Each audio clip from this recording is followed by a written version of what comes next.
आज के हमारी इस क्लास में हम लोग महाकुंभ मेला 2025 से रिलेटेड कुछ इंपॉर्टेंट फैक्ट्स को डिस्कस करेंगे और उससे रिलेटेड क्वेश्चंस को। सो स्टार्ट करते हैं अपने फर्स्ट क्वेश्चन से। महाकुंभ मेला 2025 का आयोजन किस स्थान पर हो रहा है? At which place the Mahakumbh Mela 2025 being organised. इसका ऑर्गेनाइजेशन जो है प्रयागराज में किया जा रहा है। 13 जनवरी से स्टार्ट होकर ये बेसिकली 26 फरवरी तक ये आयोजित किया जाएगा। तो इस बार प्रयागराज में इसका आयोजन है। महाकुंभ मेला 2025 प्रयागराज में 13 जनवरी से 26 फरवरी तक आयोजित होगा। इस समागम में मुख्य रूप से तपस्वी, संत, साधु, साध्वियां, कल्पवासी और सभी क्षेत्रों के तीर्थयात्री शामिल होते हैं। कुंभ जो है वो हर 12 साल में आयोजित होता है। हिंदू आस्था के का ये बहुत बड़ा प्रतीक है। ये विशाल, भव्य और धार्मिक सांस्कृतिक पर्व है एक तरीके का। महाकुंभ में बड़े स्तर पर श्रद्धालु पवित्र स्नान करने आते हैं और ये भी मान्यता है कि महाकुंभ में स्नान करने से व्यक्ति के पापों का नाश होता है और मोक्ष की प्राप्ति हो जाती है। आगे बढ़ेंगे। नेक्स्ट क्वेश्चन है हमारा, कुंभ मेले का आयोजन कितने वर्षों के अंतराल में होता है? तो कुंभ मेले का आयोजन होता है 12 वर्षों के अंतराल में।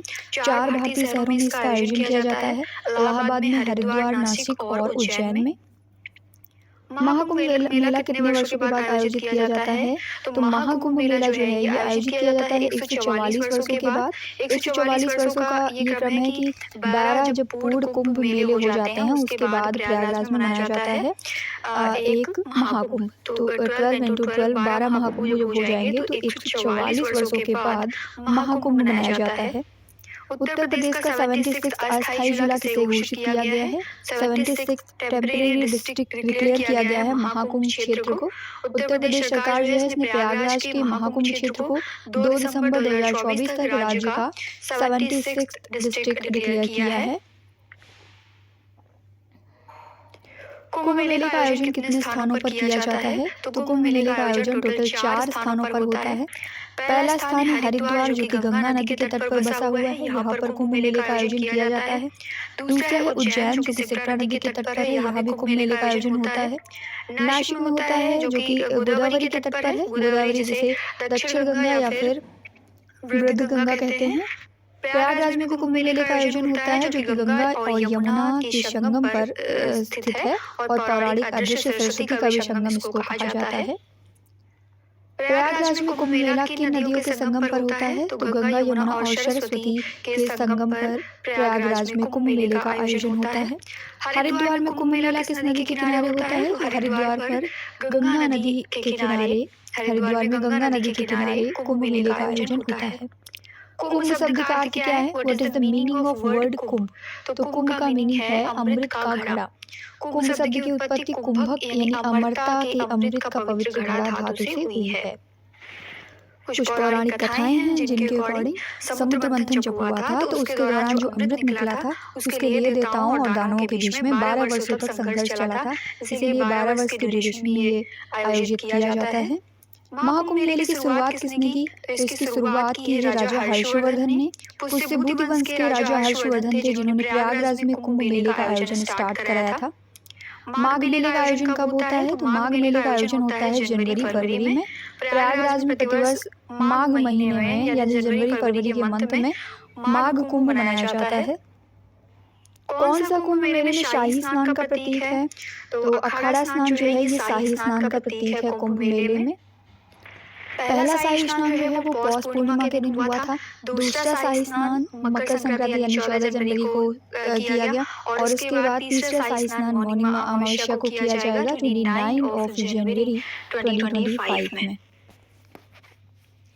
कुंभ मेले का ज्योतिषीय महत्व किस पर आधारित है? तो ग्रहों की स्थिति पर आधारित है कुंभ मेले का ज्योतिषीय महत्व, क्योंकि सूर्य, चंद्रमा और बृहस्पति की स्थिति के आधार पर निर्धारित किया जाता है। ये आयोजन आध्यात्मिक गतिविधियों के लिए अत्यधिक शुभ है। देखिए कुंभ मेले का आयोजन जो है हर 12 साल में किया जाता है और कुंभ मेले का आयोजन ज्योतिषीय गणना और ग्रहों की स्थिति पर इस तरीके से निर्भर करता है, क्योंकि जब बृहस्पति कुंभ राशि में प्रवेश करता है और सूर्य मकर राशि में होता है उस समय इसका आयोजन किया जाता है। नेक्स्ट क्वेश्चन, सिंहस्थ कुंभ मेला किस स्थान पर आयोजित होता है? ये आयोजित किया जाता है ए और बी बोथ यानी नासिक और उज्जैन इन दोनों में। नासिक और उज्जैन में ये मेला तब आयोजित होता है जब कोई ग्रह सिंह राशि में होता है, उसे सिंहस्थ कुंभ कहा जाता है। नेक्स्ट क्वेश्चन, प्रयागराज में महाकुंभ मेले को किस वर्ष यूनेस्को के द्वारा मान्यता मिली थी? तो इसको यूनेस्को के द्वारा 2017 में मान्यता मिली थी। कुंभ मेला जो है ये राष्ट्रीय एकता और भारत की सांस्कृतिक विरासत का प्रतीक है, जिसे वर्ष 2017 में यूनेस्को के द्वारा इसकी प्राचीन परंपराओं के लिए मानवता की अमूर्त सांस्कृतिक विरासत के रूप में मान्यता दी गई थी। अगर बात करें यूनेस्को की तो इसमें 193 सदस्य देश हैं और 11 संबद्ध सदस्य हैं। भारत जो है यूनेस्को में शामिल हुआ था 1946 में। इसका मुख्यालय कहाँ है? तो इसका मुख्यालय है पेरिस में, फ्रांस में। इसी तरीके से यूनेस्को की जो अमूर्त धरोहर है उसमें से हमारे देश में जो गरबा नृत्य होता है वो भी सांस्कृतिक विरासत सूची में शामिल करने का निर्णय यूनेस्को के द्वारा लिया गया है। गुजरात का पारंपरिक नृत्य है गरबा, इसको भी अमूर्त विरासत के रूप में शामिल किया गया है यूनेस्को में। कुछ और नृत्य जैसे कालबेलिया है, छऊ नृत्य है, ये सभी भी यूनेस्को की अमूर्त विरासत सूची में शामिल है। कुंभ मेले के साथ ही दुर्गा पूजा, योग, नवरोज, गरबा नृत्य और संकीर्तन जो होते हैं, लद्दाख का बौद्ध जप, ये सभी यूनेस्को की अमूर्त विरासत में शामिल हैं। भारत की लगभग 15 अमूर्त सांस्कृतिक विरासतें हैं जो कि यूनेस्को के द्वारा मान्यता प्राप्त हैं। शैक्षिक और सांस्कृतिक संगठन की स्थापना के लिए नवंबर 1945 में लंदन में संयुक्त राष्ट्र सम्मेलन का आयोजन किया गया था और इस सम्मेलन के अंत में 16 नवंबर 1945 को यूनेस्को की स्थापना की गई।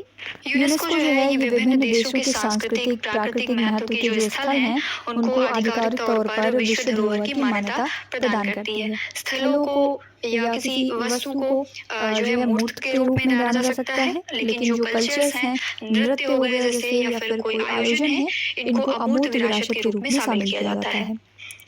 प्रयागराज में महाकुंभ मेले में कुल कितने शाही स्नान होंगे?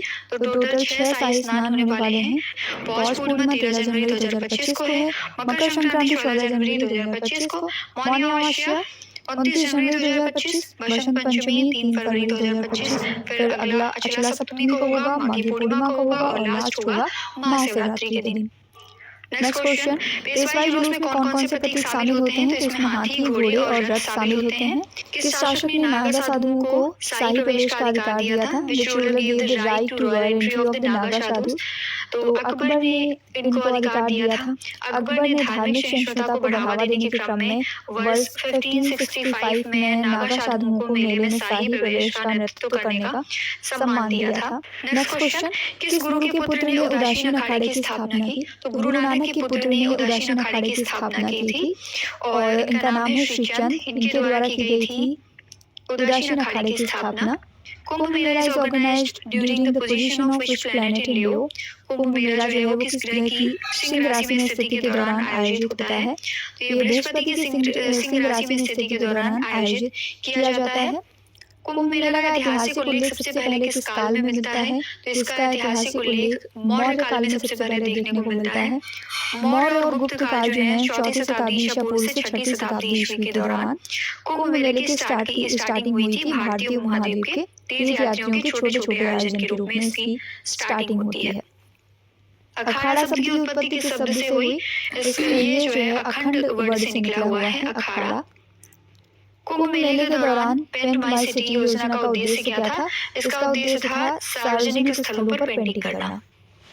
2019 के कुंभ मेले में किस श्रेणी के गिनीज वर्ल्ड रिकॉर्ड बना था? तो इसमें सबसे बड़ा यातायात प्रबंधन इस मामले में गिनीज वर्ल्ड रिकॉर्ड बना था। नागा साधु किस देवता की पूजा करते हैं? तो ये भगवान शिव की पूजा करते हैं। कुंभ मेले में शामिल होने वाले अखाड़ों को किसके आधार पर वर्गीकृत किया जाता है? तो इन्हें इष्ट देवताओं के आधार पर वर्गीकृत किया जाता है।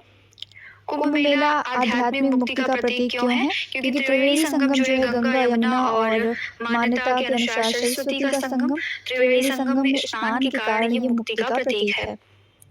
कुंभ मेले की उत्पत्ति का वर्णन किस प्राचीन ग्रंथ में मिलता है? तो पुराणों में इसका वर्णन मिलता है। आदि शंकराचार्य के द्वारा रचित महाकुंभ मेले की उत्पत्ति जो है वो पुराणों में हुई है और इसमें देवताओं और राक्षसों के बीच में अमृत के पवित्र घड़े के लिए संघर्ष का वर्णन है, जिसमें भगवान विष्णु जो है मोहिनी रूप में आते हैं और घड़े को राक्षसों से उन्होंने बचाया था।